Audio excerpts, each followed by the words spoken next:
Hello and welcome. Today I want to talk about the Oxbridge interviews or the Oxford and Cambridge interviews.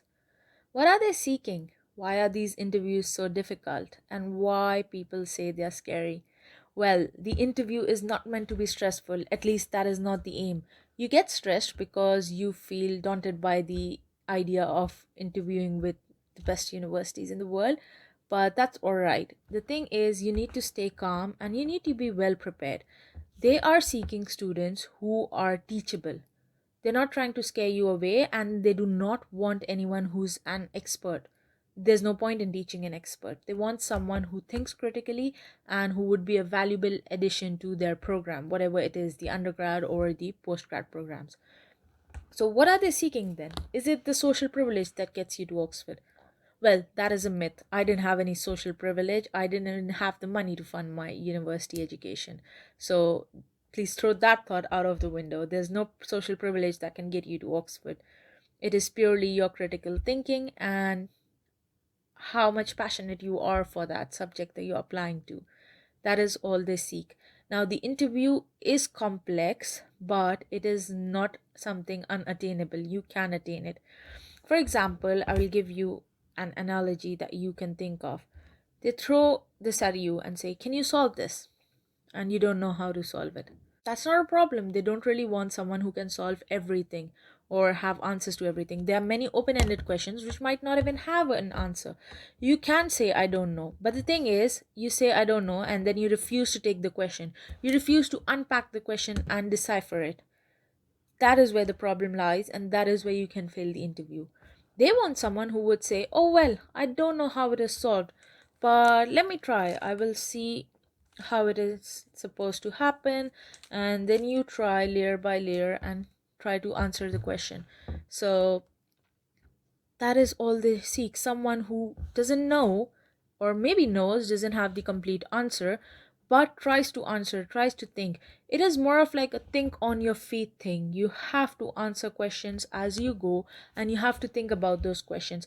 The thing is, they are trying to see how you think, how your mind works, because that is the way they will judge your critical thinking process.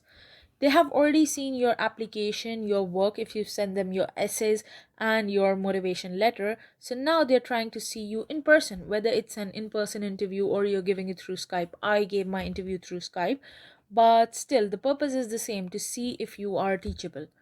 So you take the problem, you unpack the questions, and then you try to answer those questions. If you're going completely wrong, they will guide you. They will say, that's not the right way. Maybe think about it like this. And there's no problem in that. That doesn't mean you fail your interview. They just want to see, if you're given the direction, do you think otherwise?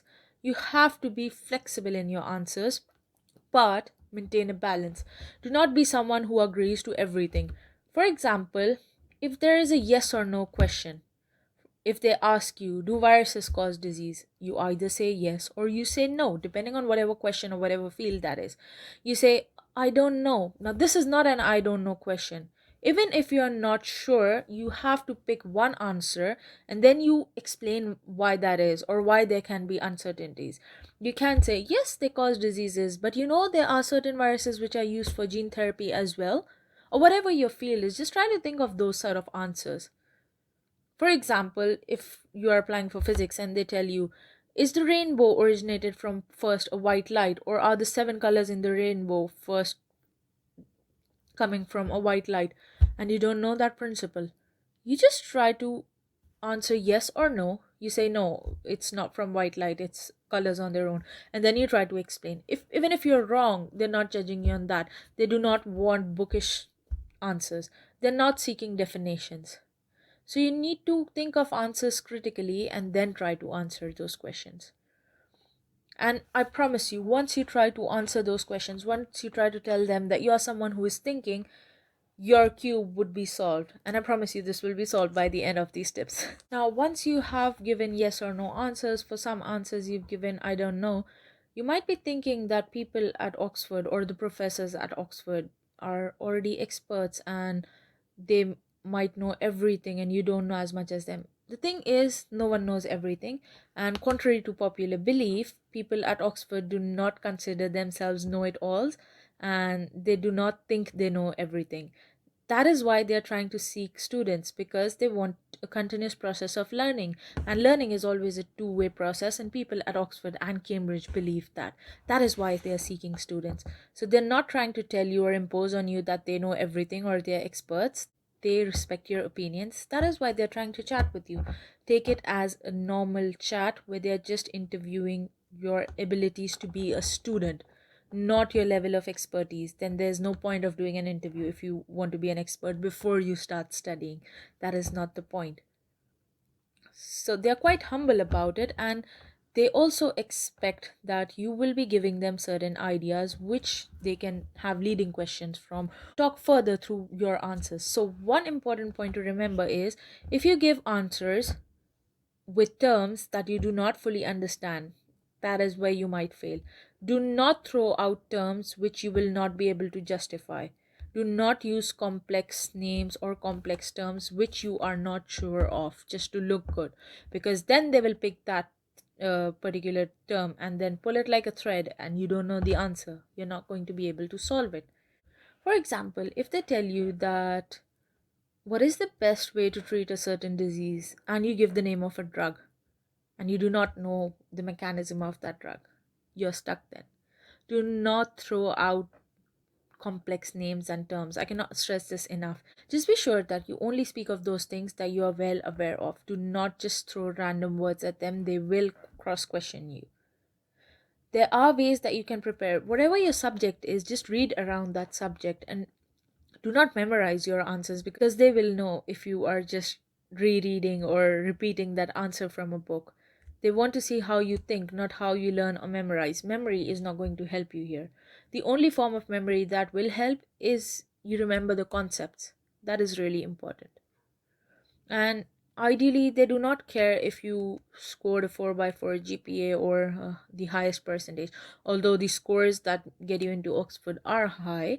But they do not want someone who is at the highest possible level but is rigid in their opinions.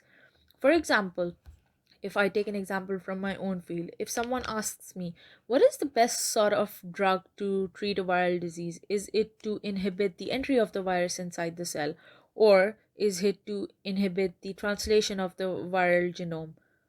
I have my opinion and I would give my opinion. Now, you can't say I don't know here, because they're asking your opinion.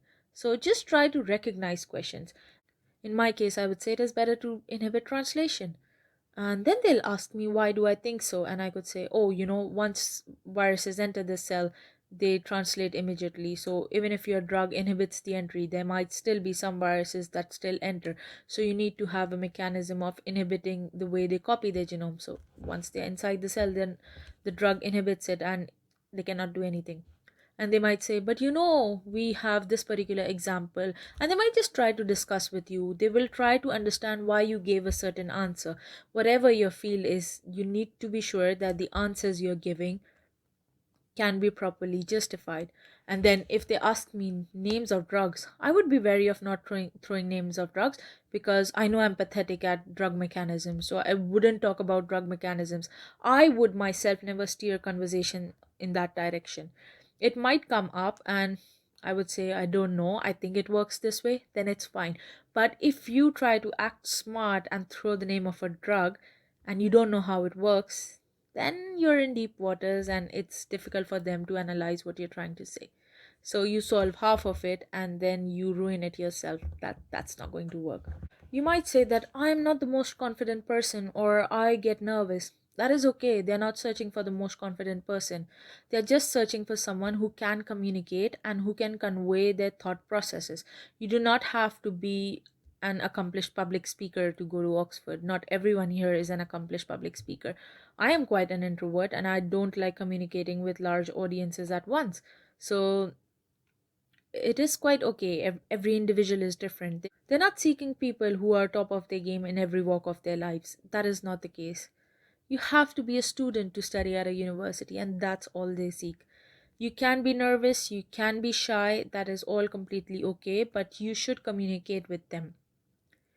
It just takes good communication skills and not the very best communication skills. You do not have to address a large public. You just have to answer their questions and try to walk through those answers. Try to explain your answers. One important thing is not to stay quiet for long terms. Do not say I don't know or just don't give an answer and sit there quietly, because then they can't judge what you're thinking. Talk about what you're thinking so that they know your thinking process. And I think if you remember these tips, these are some of the most simplest things, and people make mistakes because they're either too rigid in their answers or they completely say I don't know and then sit down without saying anything further. These are the things that make your interview go wrong. Rather than, there are a lot of people who come out of the interview saying my interview didn't go well. Why? Because they had a discussion, they gave a lot of wrong answers. Well, that might just result in you passing your interview because at least you talked through your answers. Even if your answers were wrong, they're not expecting you to remember complete books or have answers to many things. And they can also ask you questions which do not have a right answer at all. And that is just to judge how you deal with problems that are thrown to you. Once again, it's just to see how you think on your feet. At the moment, in the spur of the moment, what do you say? How do you tackle a problem? They're just trying to judge your problem solving skills. So, what you will have to do is pull out all your knowledge from here, there, and everywhere and just present in that interview. But it has to be in a logical and coherent manner. It doesn't have to be all over the place. Your knowledge comes from a lot of places, but it should be articulated in a way that shows a seamless manner of thinking. That is what they're seeking. If you remember all this, there is no reason why the cube might not be solved. And again, this is not something they're going to give you. They don't want you to solve a cube. So let's see if we can solve this problem.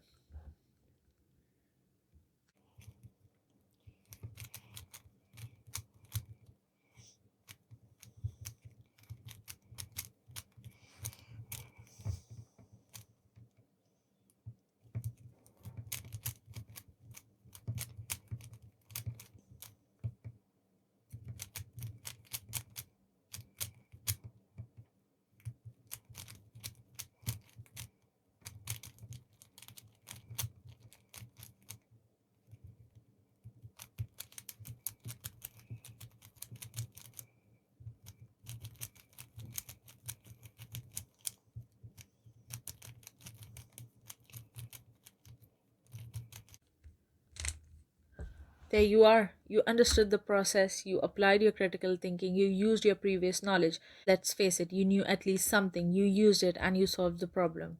And there you are. You're top of your game.